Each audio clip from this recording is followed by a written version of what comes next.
The famous Kabbalist, the Ramak, writes in his well-known Sefer book, Pardes Rimonim, that it is mefursam. It is well known and widespread amongst all the scholars of Israel, and this is a Kabbalah received mouth from mouth or person from person, all the way to Ezra the scribe. And Ezra the scribe received it mouth from mouth, person from person, all the way back to Moses on Sinai. And Moses received this from God. And that is, he received all the Nikudos, all of the vowels that go under the letters.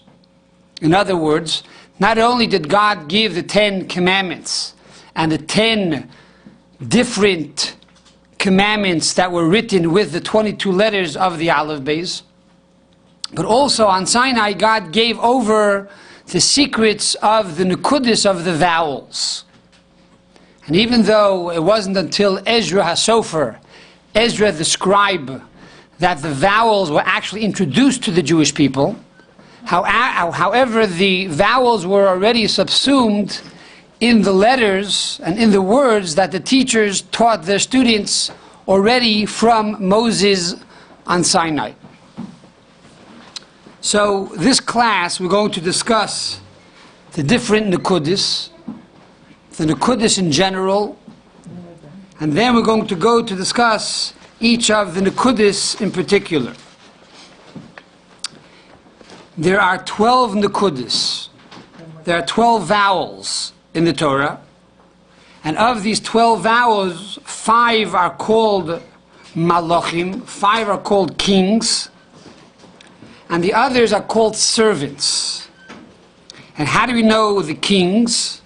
The kings are based on the word Pituche Choisam. Pituche Choisam. From the word Pituche Choisam, we have the Chirik. So the Chirik is one king. And then we have the Melupam is the second king. And then we have the Tzedei, a third king. And then we have the Choilam, with the fourth king, and the Kamitz, which is the fifth king. And in the truth, it's the reverse, because the Kamitz is the first Nikudah. So these 5 of the 12 Nikudas are called the kings of the Nikudis. The rest are called the servants. And then there's one Nikudah that is called Eved Lavodim. That is the servant to the servants, and that is the Teshuvah. The Teshuvah, if you have your hand out, is the 2 dots, one on top of the other. That is called Eved Lavodim, the servant of all servants. And the reason why it's called the servant of all servants is because the Teshuvah can never make a word without an additional vowel. It always needs another vowel. For example, there's a word in the Torah, ha la Hashem tigmelu zois. The word ha is one letter, the letter hey, and beneath it you have the Nikudah, the patach. So the patach, for example, could make a word on its own, but the Teshuvah cannot make a word on its own. The Teshuvah needs other Nikudas. And that's why you find the last 3 vowels, the last 3 Nikudis, the Teshuvah is connected with the Kamitz, and the Teshuvah is connected with the patach, and the Teshuvah is connected with the Segol, because it is the servant of all servants. So these are the 12 Nikudis that were given from God to Moses on Sinai, and it was first revealed in the time of Ezra HaSofer, Ezra the scribe. What is the purpose of the Nikudis? Why do we need the Nikudis? So the Kabbalists and the teachers of Dikduk, of grammar, explain that the Nikudis are simply like the souls to the bodies. The letters are bodies, and the Nikudis are souls. A body cannot survive without a soul. And so too, the letter is technically dead without the soul, without the neshama. And in Kabbalah, it goes a step further and says that the Nikudis, the dots, come from the world or the Sephira or the attribute of Chachma, and that the letters come from the world or the attribute of Bina. Chachma is understanding, Chachma rather is intellect, a concept, and Bina is understanding. Now what does that mean? What does it mean that the dots are from the attribute of Chachma and that Bina represents the oisies, the letters? The Tzemach Tzedek expounds on this teaching of the Pardes of the Ramak, and he says the following.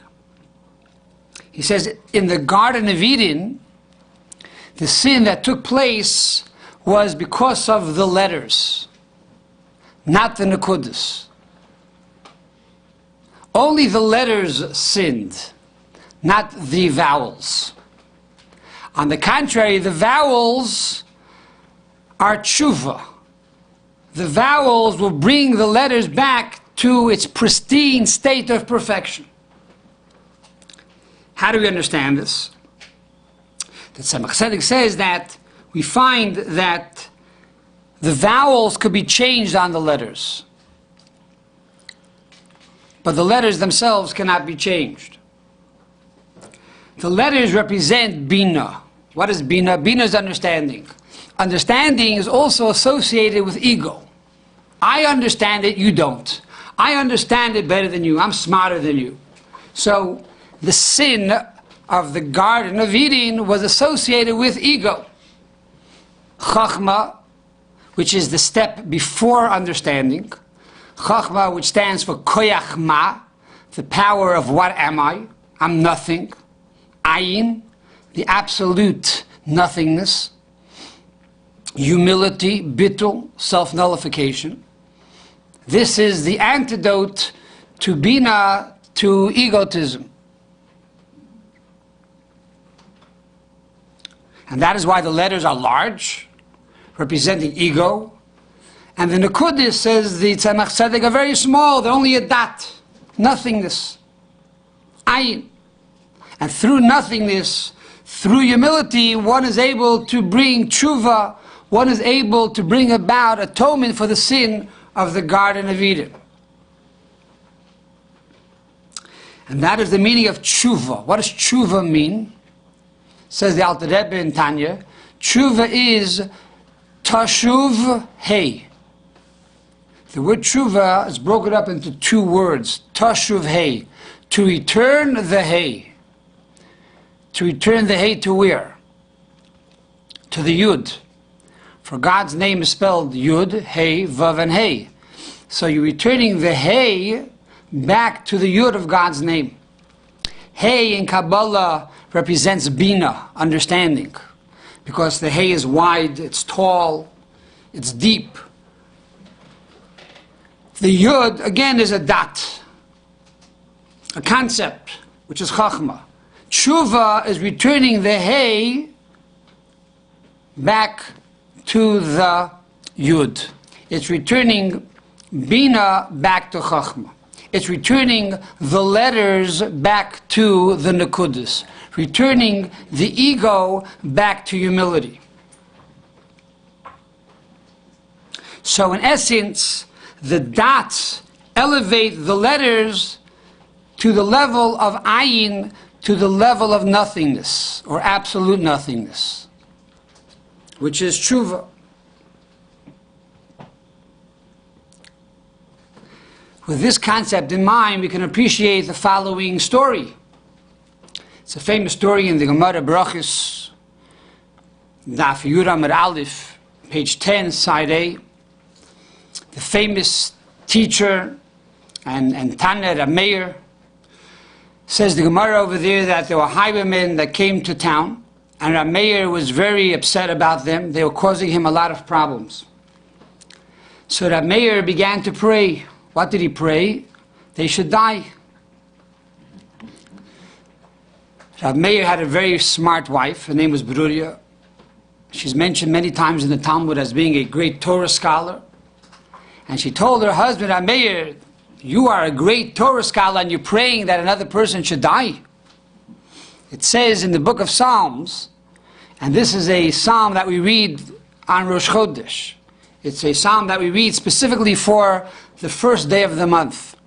It says over there in Psalm 104, Yitamu chatoyim min ha'aretz, u'reshoyim oid einam, which means Yitamu chatoyim min ha'aretz. When Mashiach will come, sin will cease from the earth. Said Beruria to her husband, Meir, it says, Chatoyim v'lo yachoitim. It doesn't say that sinners will cease from the earth, but rather sin will cease from the earth. And then, Urishoyim oideinam, and therefore no longer will there be wicked people. If there's no sin, there's no wicked people. Says the Tzemach Tzedek like this. What do we see? That the letters could be changed based on the Nekudas. In other words, first it said choitim, sinners. And then through the Nekudas it said chatoyim, the sin. So it's how you place the Nekudas. The letters made the mistake, not the Nekudas. And therefore he translates the pasuk like this. Itamu chatoyim. The word yitamu could mean to cease or to die, but also yitamu comes from the word tamim, tam, one who is sincere, one who is complete. And therefore, we translate that the chatoim, the sins, will be transformed and transported to a level of completeness and wholesomeness. Yitamu chatoyim min ha'aretz, from the earth. The earth, aretz, represents the letters. The letters are able to sin. However, through the Nekudis, the letters are transformed and they also become complete. Yitamu. And therefore, Rishoyim oideinam. And therefore, the sinners will no longer be, instead of reading Einam will no longer be, we read Ayin. Urishoyim, and the sinners will reach a level of Ayin, a level of self-nullification, a level of self or complete and absolute nothingness. Because we know that a place where a Baal Teshuvah stands, a tzaddik cannot stand. In other words, a person who was, let's say, an FFB, from birth, and he studied Torah, and he did mitzvahs, and now he went away from Yiddishkeit. But then he returns to Judaism. That Baal Teshuvah, that returning to Judaism, stands at a higher level than a tzaddik. And so is true with these letters. What is the reason that a Baal Teshuvah stands on a higher level than a tzaddik? The answer is that the sins themselves become mitzvahs. And here too, the letters themselves that sinned, they now become transformed and they become positive. And this is the meaning of this pasuk.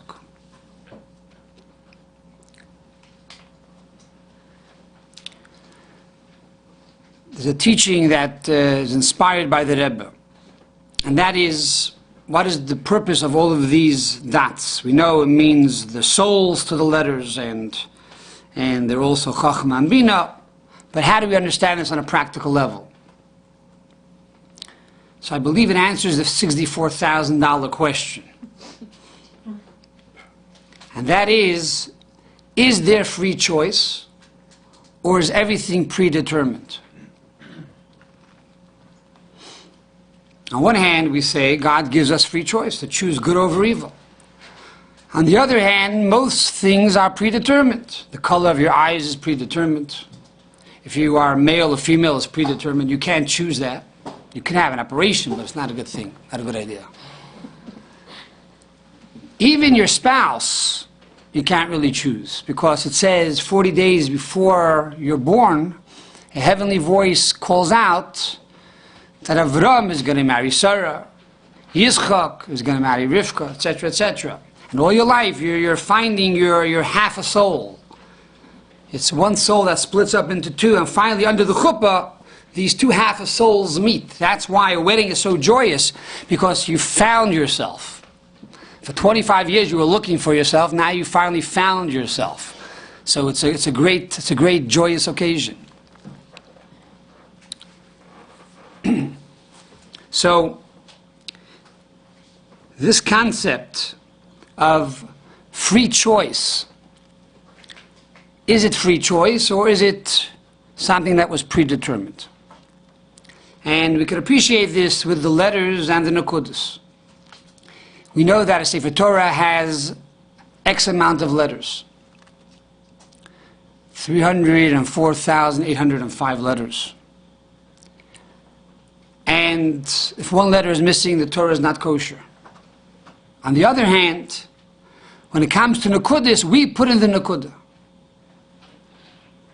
And the Nekudas basically have three sizes or three levels. There's the chirik, for example, that goes under the letter. There's the melupam, where the dot goes on the side of the letter. And then you have the cholam, where the dot goes on top of the letter. And the same is true in life. The situation you cannot change. That is predetermined. You have a problem. How do you deal with the problem? That's up to you. The problem is the letter. It's right here. The letter sinned. It's a problem. How we deal with the problem, that's free choice. We can either let the problem pull us down and put the chirik underneath the letter, or we can say, I will take the problem and live with the problem, live a life of mediocrity and put the letter or the dot in the belly of the letter, on the side of the letter. Or I could say, you know what, I'm going to take the problem by the horns. I'm going to use this as a catapult to go to a much higher place, to a better place, and to use this challenge to be able to truly grow and become a better person. Now I take the Nikud and I'm putting the Nikud on top of the letter. So this is the message of the Nekudas. The body is there, but the soul is up to us. We could breathe the soul into the body. We could breathe the soul into the letters. We could breathe vitality into our situation. And that is up to us. That's where we have free choice. This is the introduction to the Nekudas.